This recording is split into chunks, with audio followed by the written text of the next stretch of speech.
Dennis. I'm here in Phoenix with Stars Don't Mean Anything talking to. I'm John. I'm Sasha. Hans. Adam. Yeah, so you guys are out on the road right now with Slutbomb. How's that going? It's great. Very good. It's awesome. Slutbomb's sick. Yeah. They're amazing. Yeah, and you guys are a band I saw about a year ago play a backyard show here in Phoenix at Chocolate Town with Conniption Pit, Pneumonia, Beset. Amazing back then. Even that was a now. sick show. Yeah, that really lineup was fucking awesome. Yeah, Pneumonia is like, I still listen to them all the time. Dude, yeah, that's like Pneumonia is their album is a top 5 screamo album for me, and I was lucky enough to see them 4 times, and each time my jaw was just like on the floor. Are they still together? No. What the? Welcome to the that's screamo. That's strange. Shelf life of 6 months. That's why I was like, we shouldn't be a band because we've had like 11 members. That's too many for a screamo band. Or we get PDF pages like. That's 1 page 99. Oh, dude, yeah. Yeah. So you guys have your 2023 EP, right? And then I saw that tonight you were selling like a tour tape. Are there plans for a new album later this year? Yeah, we're actually releasing our first single Friday, yeah? but in September, our new album, Fire is Beautiful, is going to come out. Oh, awesome. And that's the official title? Yeah. Yep. Oh, nice. The tour tape is a live set from Louisville, Kentucky, where we played the entire new album. So it's like, it's the whole thing. If you want to get it early, get the live tape. Good to know. So what's the kind of direction you plan on going in on this newer sound? We kind of focused a little bit more on just mixing different like genres, I guess. Like we have a couple more like black metal parts. Okay. We got a couple more fire riffs, heavier things. Try to really lean into noise a bit as our set tonight. Yeah. Kind of you can see we have a couple transitions where we're all just making noise on our pedals, kind of doing a harsh noise thing. This is a record that me and Sasha like co-wrote together, so it strays away from the previous releases, which was mostly me. Okay. Yeah, so because the band's kind of taken on lots of different shapes, since inception, like I remember you guys starting out as like a band from Albuquerque, and now you guys are all kind of in different spots. And has that kind of had an influence on the songwriting process? Not like the songwriting process, but like the song learning process. Okay. It's like what that's had an influence on, like, because we're all like super capable, and like going into the next thing, because we wrote these songs so long ago now, and some of them we've been playing for like a year, like almost a year and a half. That's super sweet of you guys. Look at that. Yeah. What was that? It wasn't even me. I think like moving forward, we're all trying to figure out how to get into one place. We all know what we're doing. We all can like send stuff to each other and like hear it. You know what I mean? But usually we only get like a day, maybe 2 days of practice before a tour. Or when we're recording, we're figuring the songs out as we go. Not when we're like recording, but like demoing. You know what I mean? Yeah. We set aside time to get together before a tour or to write and finalize everything, and then it's just a Google Drive from there to learn and practice together. Yeah. So, and also earlier this year, you guys went on like a Midwest / like little East Coast run. How would that go? That was our best tour that we've ever had. Oh, It was yeah? amazing. Yeah, we got to play Pittsburgh, which like historically has been impossible to book a show in. Same with St. Louis. We've St. never had Louis. luck in St. Louis. We had a great show there. A Louisville show, the one that's on the tape that we've been selling, was fucking awesome. Yeah. Albuquerque. That was my first tour with the band too. Yeah. Hans drove out from Louisville to St. Louis. We rented a spot at this practice space, and we just hammered everything out, and then hit the tour the next day. Oh, nice. Yeah. So I know it's like during your set, you notice there's a lot of like different blending of styles, but doing some screaming behind the kit, where did that kind of inspiration come from? Because there's not a lot of bands that can pull that off successfully.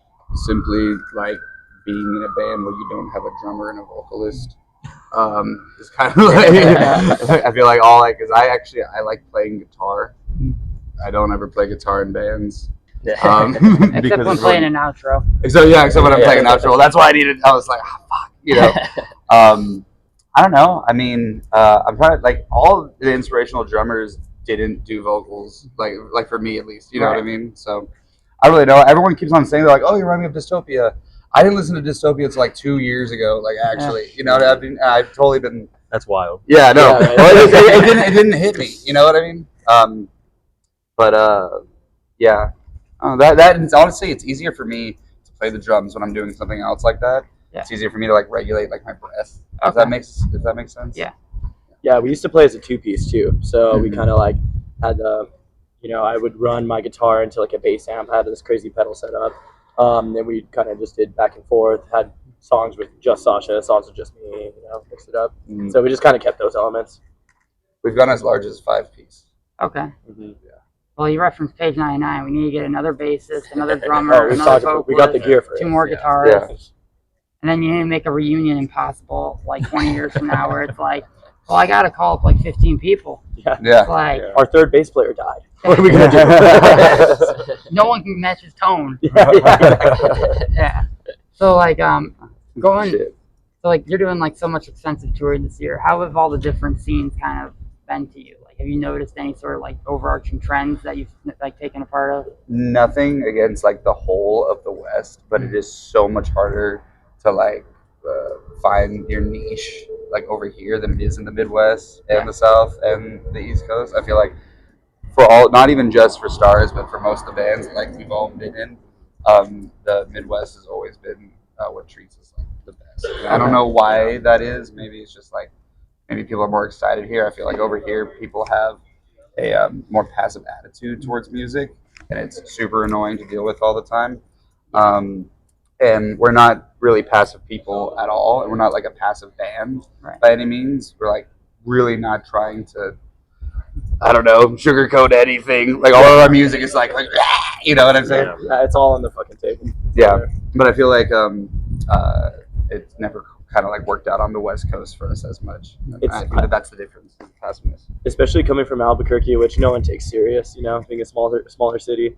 It feels like the West Coast or the western part of the United States, you have to be a big deal for anyone to care. Yeah. Versus them giving you a shot like in the Midwest. The Midwest will just show up. Yeah. And, they're stoked. And out here, it's like maybe it's the oversaturation, so much culture coming out of California. I think it's the weather. Nobody wants to be inside. Yeah. You know, as someone from Chicago and Grand Rapids originally, that like warms my heart because, like, yeah, I think Chicago is like the best city in the world for live music. People show up and show out every time. Yeah, our last Chicago show was crazy, and there was like another screamo show the same night, and it was still packed. Hella people pulled up. Yeah, I that night there was a show with the anniversary playing, and then Camping in Alaska. Yeah, another that's the screamo one. show. Yeah, Lagrimas. And I saw that, I'm like, holy shit, Stars are going on tour. They're going to Chicago. And so I'm like, yeah, the anniversary show. Yeah. And I'm like, I would have gone to that one too. yeah, yeah. And I'm like, all right, I can't. These guys like never tour. So, but yeah. So to kind of wrap things up, what is the Stars song that you're most proud of as of right now? On the new EP, the song "The Days of Our Lives" is probably the one that I'm most proud of. Okay. Yeah, I think Stainless Steel is just going to be on the new record. Yeah, I think that one's my favorite. Okay. I don't know the song titles, so I don't know. The one Sasha said. I like National Forest, which is going to be the single we release, just because it was like a push in a different direction, and I do like National Forest. It feels like it sounds a lot different from what we do, and it sounds different from just other bands too. He thought it was like a pirate song at first. It's just a 6/8. It's not a pirate. It's not a shanty. It's a Tool cover. Get out. Thank you. We're math. Yeah, someone gets it. We're a mathcore band. I'll be most stoked once we cover "Sober" by Tool. Just fucking piss everyone off. Oh, hell It would yeah. be fucking awesome. No, you gotta start out with like the intro riff to Schism and then go to Sober. Yeah. Throw a Right? complete curveball. Yeah. But yeah, anyway, it's great seeing you guys again, and thanks for hanging out.